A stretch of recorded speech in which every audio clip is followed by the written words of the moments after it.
Guys, it seems like South Africa's government have actually just suddenly woken up from what felt like a really deep sleep.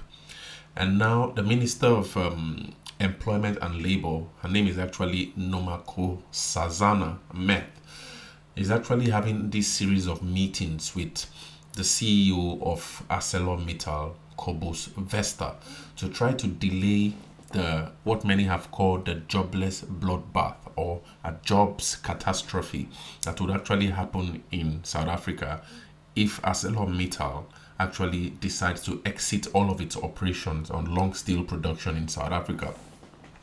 I actually even found a report recently that actually says that even the workers of ArcelorMittal are yet to be notified of the impending closure.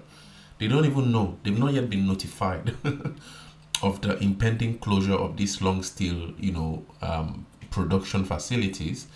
And we're talking about 3,500, as much as 3,500 South Africans dumped into the economy once more that is already stressed. Now they've not even been told. Imagine the kind of hysteria that will be born immediately these guys. And I'm sure these are workers who are actually just really trying their best to work to get some salary to take care of their families, losing all of that because of these whole policies that have not been well thought of by the government. I think that would be a really big disaster. But anyway, for this video, I just wanted to really mention about this book I actually read some years ago. And it speaks about the fact that, what a nation really is, and people who build nations, right, are actually people like you and me. I remember it was one of the presidents of America that actually said, ask not what your country can do for you, but ask what you can do for your country. And this is actually the mentality these guys actually had who built South Africa. Some of them include, I really enjoyed that book. If you can really find this book, I would actually admonish as much as you guys that can read it, to read and really understand the character and the mindset it takes to build a nation and to start a business like ArcelorMittal, and why people like this Kobus Vesta should actually be kind of like encouraged, because it's actually already really a difficult terrain to start a business in South Africa. Business has risk. For me, I've actually run 2-3 businesses, digital businesses, and I actually see the risks it takes to actually run these businesses. The discipline, the time, the foresight, the insight, the adaptability. It's really difficult to run a business. And so when you see people who actually are willing to run businesses, especially complex businesses like this, steel production, in infrastructure, manufacturing in a nation, those people actually have to be guarded like eggs, especially if they're doing things legally anyway, because running these kinds of business is actually a really really hectic task. If you notice, even Donald Trump had to step up his bar to try to retain Elon Musk. Imagine if an Elon Musk was actually retained or kept his business in South Africa, where South Africa would have been. It would have actually left all the other African countries too far behind. All right, but it's really unfortunate that we have this whole taxable income leaving South Africa, the millionaires leaving South Africa, the people who actually have a mindset of business orientation to leave. When I read the comments on this channel, my heart really feels so, I feel so bad. A lot of people have closed their businesses because of these whole BEE policies. Right there in the comments, if you really just go down to the videos on this channel and read comments, you see people who started factories, but they had to close the factories, and now they're even jobless and probably don't even have enough money to probably leave the country for a better life. So they have to be stuck in South Africa without a job. I mean, like, it's just really crazy. And so right now, I just wanted to really go through quickly these men who built America. This is the kind of mindset most of us Africans have to now slowly start seeing and adopting to really help our nation stand, all right? Because Africa has actually really been under the radar for so long, and it actually almost appears as though our leaders are not even ready to take up, to step up their game and really emerge on the face of development, so to speak, in competing with the other parts of the world. And so these men who built America, it actually speaks about visionaries. These are visionaries. Just like as I say, this Cobus Vesta, this is a visionary who actually understood that if it's possible, he actually believed that it's possible for South Africa to be a giant steel producer in Africa, on the continent, you see, and actually set up such a complex business operation like steel production in Africa. Okay, so there are likes in the US, for example, there are likes, and we know that the US is the largest economy, leading in almost every aspect. Just think of any sector, the US is leading. All right, there were men like Andrew Carnegie, there were men like John D. Rockefeller, there were men like Cornelius Vanderbilt. In this book, there were men like Henry Ford, the popular Henry Ford, many of us know, J.P. Morgan.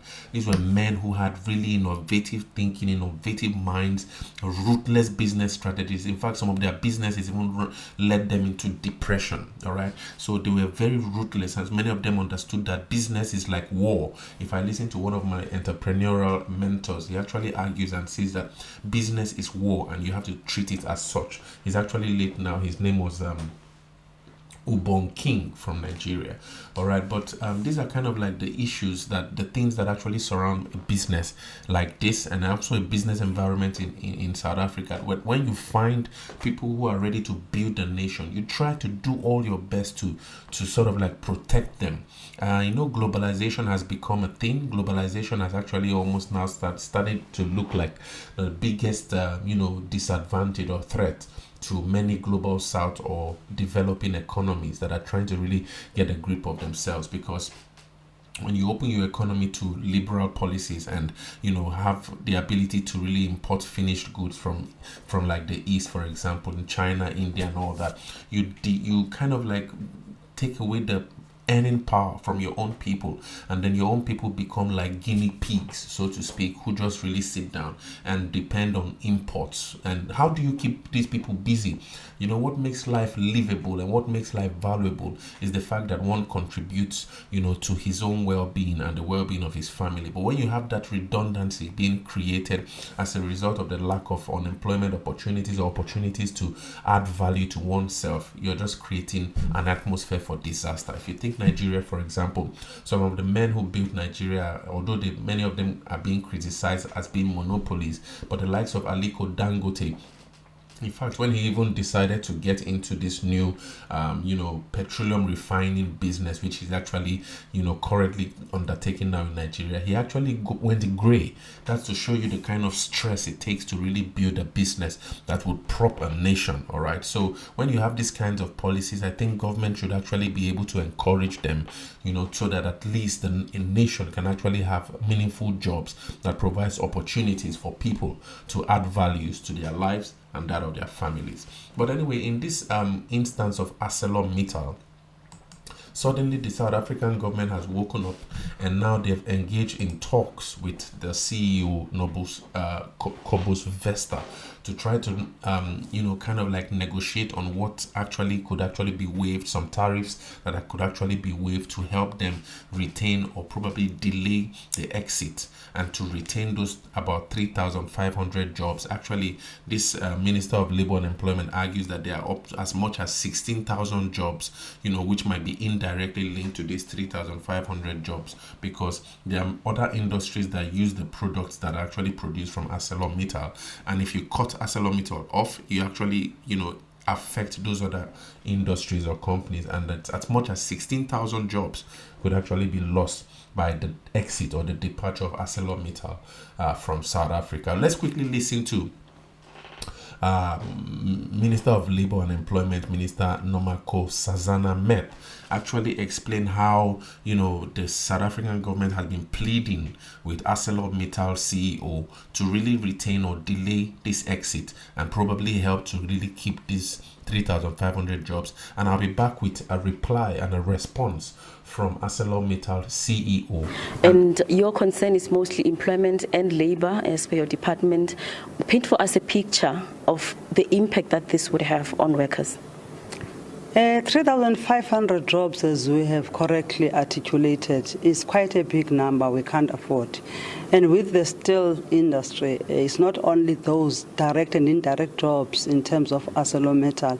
It talks also to both up and downstreams of those companies and sectors and industries that are using steel.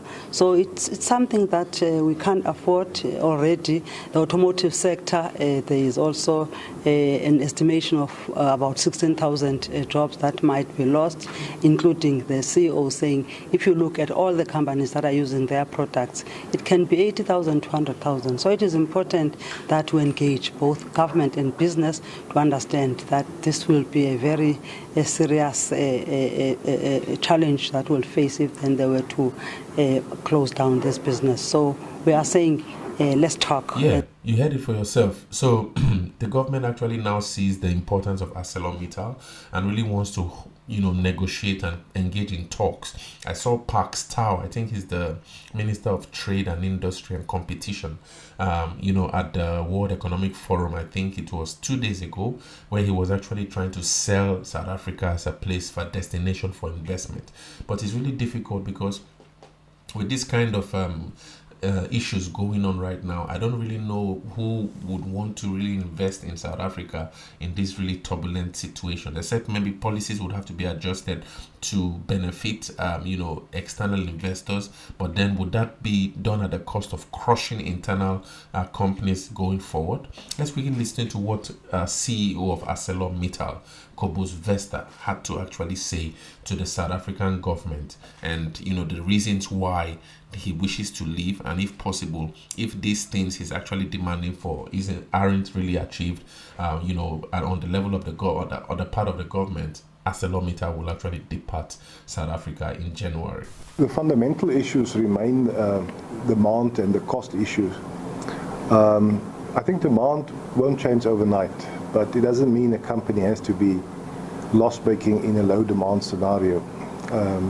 So we're comfortable that you make less profits, and when the market return, you go to a normalized business environment. I think it's also important just to stress that we continue to advocate and request a level playing field. We want an enabling environment for manufacturing of steel.